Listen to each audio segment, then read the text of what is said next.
à propos du 5e commandement, écrit dans la paracha Yitro, Kaved et avicha ve'et imecha, honore ton père et ta mère, les maran yarichu yamecha, afin que tes jours s'allongent. À propos de ce verset, le Talmud Kiddushin pose la question: jusqu'où doit aller le respect d'un homme envers son père et envers sa mère? Et Rabbi Eliezer répond en citant comme exemple l'attitude d'un idolâtre qui s'appelait Dama ben Netina. Et Rabbi Eliezer raconte que les sages d'Israël sont venus chez Dama ben Netina pour lui acheter des pierres qu'il fallait enchâsser dans le vêtement sacré, l'éphod, du grand prêtre, le Kohen Gadol. Ces pierres précieuses ont été évaluées à 600 000 dinars, et au moment où Dama s'apprête à les vendre, il va chercher la clé qui était sous l'oreiller de son père, mais son père venait de s'endormir.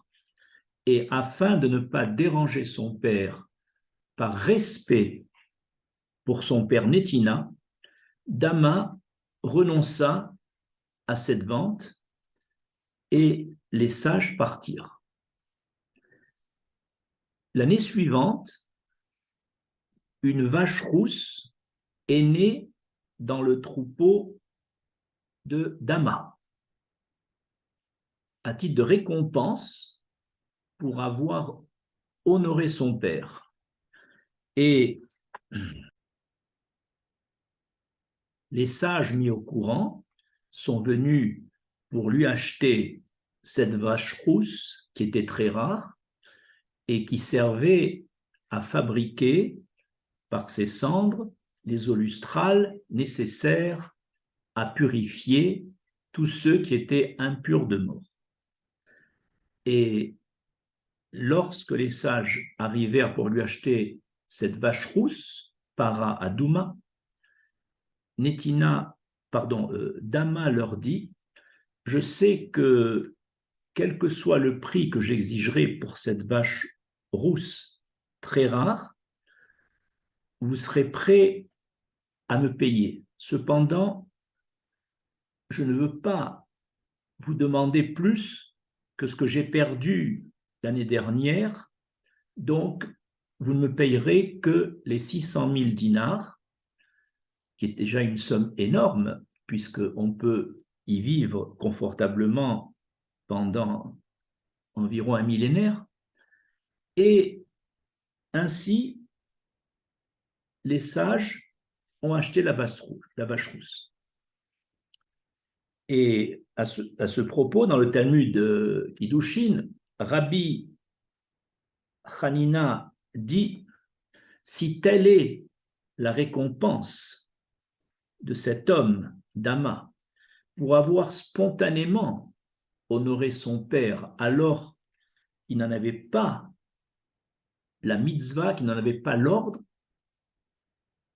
a fortiori pour un homme juif qui a parmi les commandements celui d'honorer ses parents, à plus forte raison pour cet homme juif, la récompense, lorsqu'il honorera ses parents, sera grande.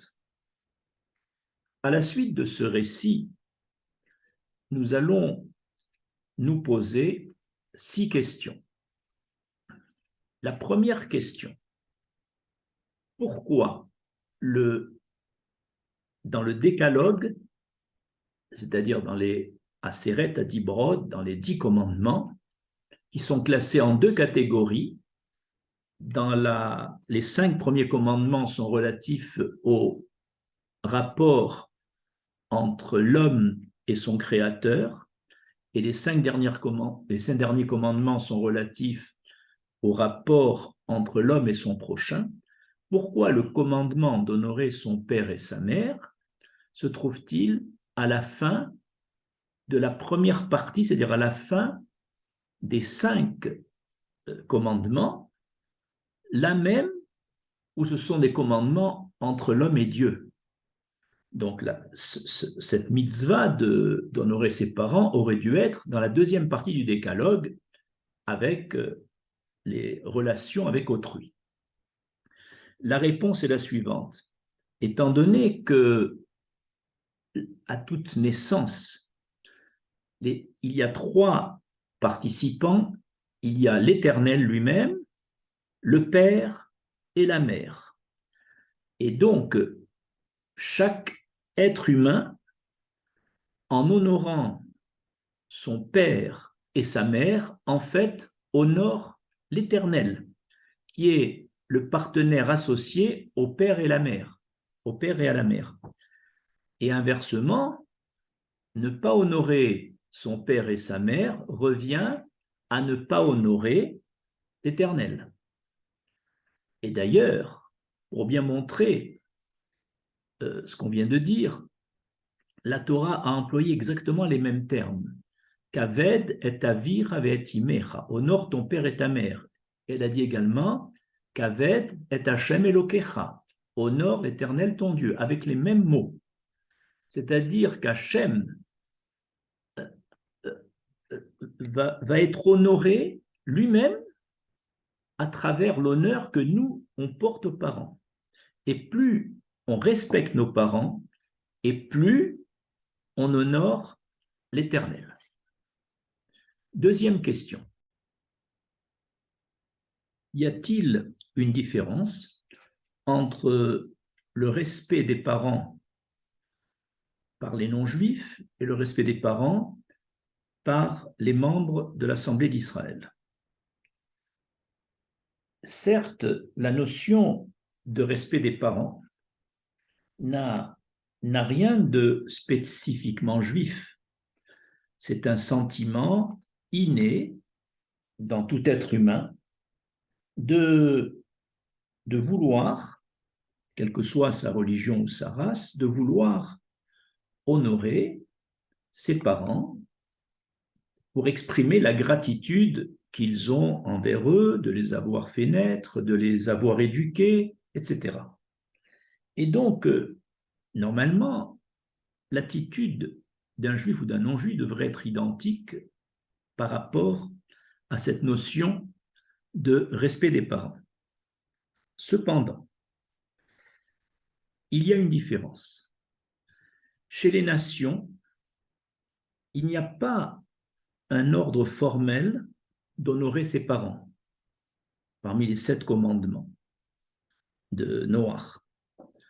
Et cependant, les nations sont souvent un exemple de respect des parents, comme ici avec le respect d'Ama qui a préféré perdre une somme énorme plutôt que de déranger son père, comme dans le cas de Esav également, qui honorait énormément son père, comme on le sait.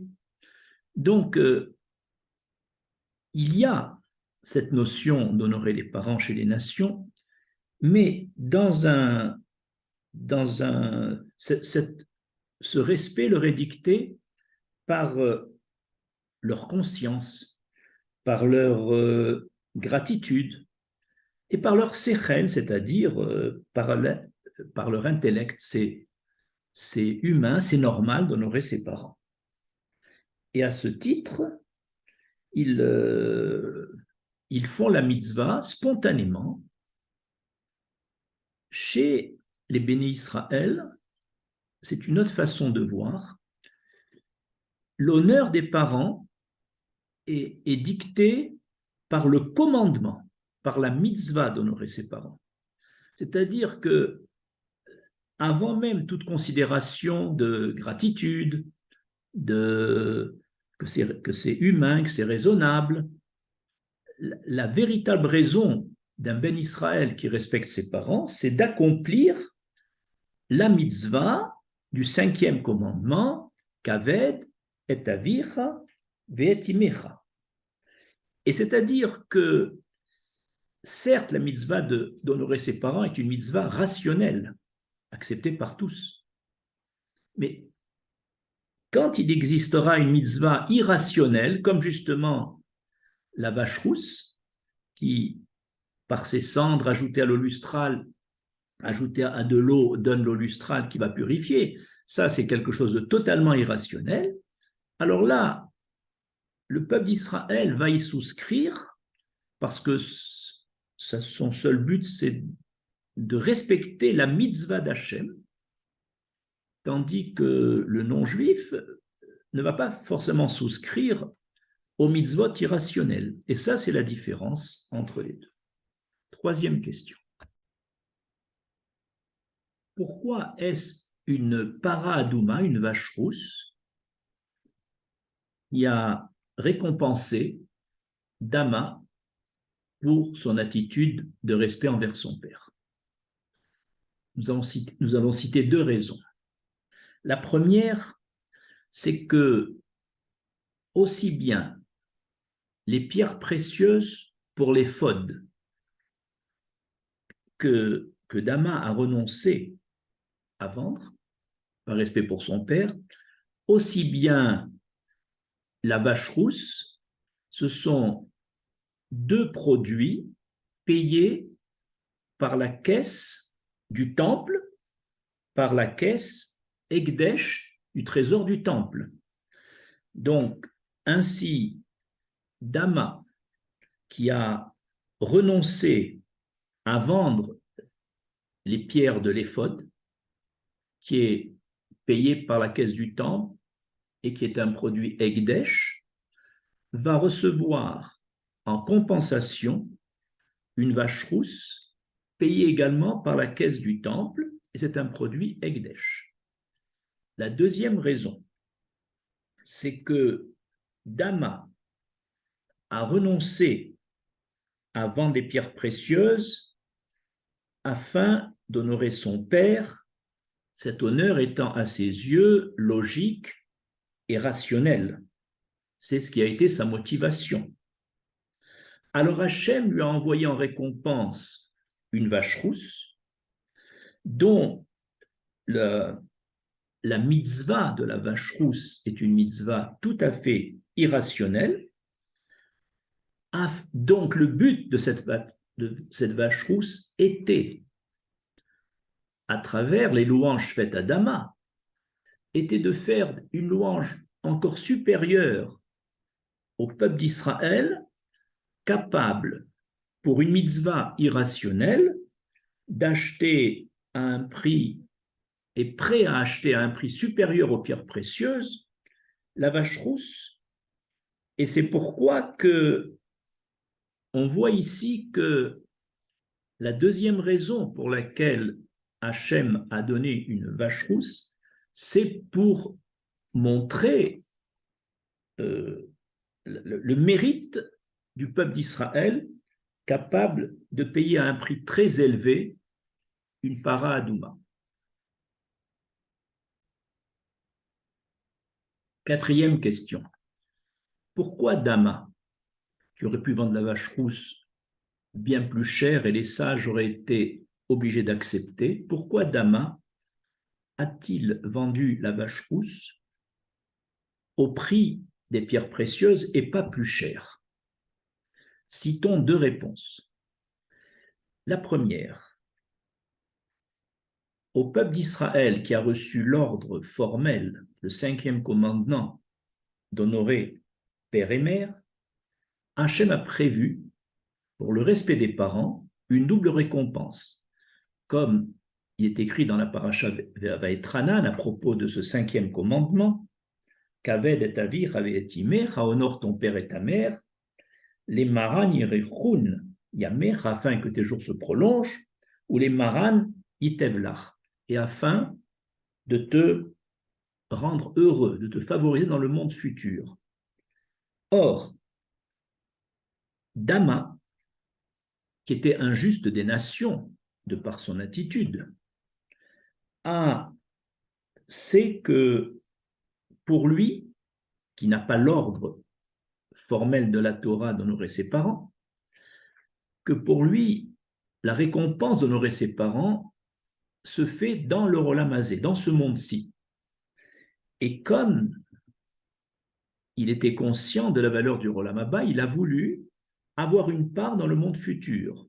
C'est pour ça qu'il a pris les 600 000 dinars correspondant à la perte des pierres précieuses, il les a pris, mais le complément, il ne voulait pas le prendre afin de réserver cette part qu'il a refusée pour lui dans le monde futur.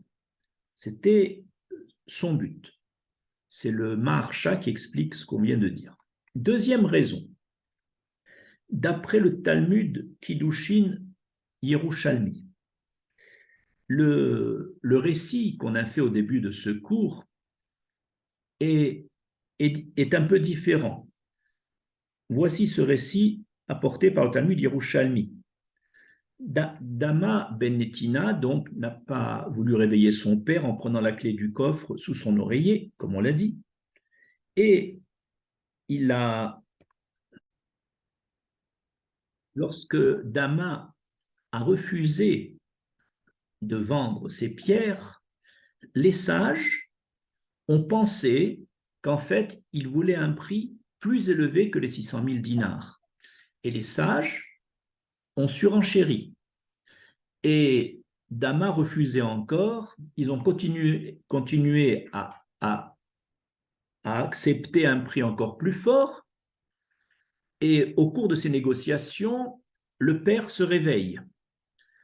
Et à ce moment-là, Dama leur a vendu les pierres précieuses dans ce récit, mais il leur a dit, je vous les vends au prix fixé initialement, 600 000 dinars, et non pas au prix plus élevé que les sages lui proposaient, en disant, je ne veux pas profiter en quoi que ce soit de l'honneur que j'ai voulu porter à mon père. Et c'est par cette attitude de ne pas chercher à profiter d'une situation qu'il a eu dans son troupeau une vache rousse de valeur encore plus chère, et on a expliqué pourquoi il n'a pas voulu la vendre plus cher. Cinquième question. Pourquoi, à la fin du récit fait au début de ce cours, Rabbi Hanina a-t-il dit « Si telle est la récompense de cet homme qui a agi de Dama, qui a agi spontanément sans en recevoir l'ordre divin, a fortiori, la récompense d'un juif qui honorera ses parents sera encore plus grande. » Comment comprendre ce raisonnement a fortiori, ce Kalvachomer? En fait, il y a un principe chez nos sages qui dit Gadol Ametsuve Verose, il a un niveau supérieur, celui qui reçoit un ordre d'Hachem et qui agit. Eh bien, sa récompense est supérieure à celui qui fait la même action, mais chez Eino Metsuve, qui n'a pas reçu d'ordre. Pourquoi? Parce que, selon Tosfot, la récompense d'une mitzvah est proportionnelle aux efforts fournis, selon le Pirkei Avot du chapitre 2. Or, lorsque un homme a un commandement divin, à cause de ce commandement qui lui est imposé, le penchant du mal, le Yetzer Hara, va créer des obstacles pour réaliser cette mitzvah qui va être difficile donc à accomplir parce que cet homme est Metsouvé. Par contre, celui qui va faire cette même action, mais de son bon cœur, de par sa réflexion, c'est lui qui a décidé. Donc, n'étant pas soumis à ce commandement, le Yetzer Hara le laisse tranquille, et pour cet homme qui fait ce qu'il ressent, il y aura beaucoup moins d'obstacles et il fera plus facilement la mitzvah. Et donc, l'effort fourni est moindre. Ça, c'est la première explication donnée par Tosfot. La deuxième explication, fourni par le commentateur Ridba. Lorsqu'un homme est Metsuvé, c'est-à-dire a reçu l'ordre d'Hachem de faire la mitzvah, comme un juif qui a l'ordre de respecter ses parents, alors il accomplit la volonté du Créateur, essentiellement. Par contre, celui qui n'est pas Metsuvé, qui n'a pas reçu cet ordre, et qui quand même fait cette bonne action, n'accomplit pas la volonté du Créateur. Donc c'est pourquoi, bien que celui qui n'accomplit pas la volonté du Créateur aura une récompense pour sa bonne action, il est évident que celui qui accomplit la volonté du Créateur, en étant Metsuvé, aura une récompense égale ou supérieure. Sixième et dernière question. Pourquoi la Torah, dans la mitzvah d'honorer son père et sa mère, pour la première fois, la Torah associe à cette mitzvah deux récompenses. La récompense de longévité et la récompense d'un bonheur dans le monde futur. En fait, il y a dans toute la Torah deux commandements où on a cette double récompense, la même d'ailleurs, et dans le respect des parents, et dans une mitzvah plus facile, qui est celle de renvoyer la mère oiseau et de prendre les oisillons si on rencontre sur la route un nid d'oiseau. Et la Torah, pourquoi n'a-t-elle pas cité de récompense pour les autres mitzvot? En fait, elle a pris deux prototypes. La double récompense pour une mitzvah très difficile à accomplir, celle de respecter ses parents, c'est une mitzvah très difficile. Et la mitzvah facile, celle de renvoyer la mère oiseau et de prendre les oisillons. Et là, c'est une fois et c'est terminé. Alors que celle des parents, c'est une mitzvah de tous les jours, de tous les instants. Bon. Alors, en prenant la mitzvah la plus difficile et la mitzvah la plus facile, la Torah a voulu nous dire que cette récompense, eh bien, elle va couvrir toutes les mitzvot, depuis la plus facile jusqu'à la plus difficile. Ça, c'est la première explication. La deuxième explication, pourquoi la Torah a-t-elle mis une récompense? Comme c'est une mitzvah naturelle, on ne devrait même pas proposer une récompense.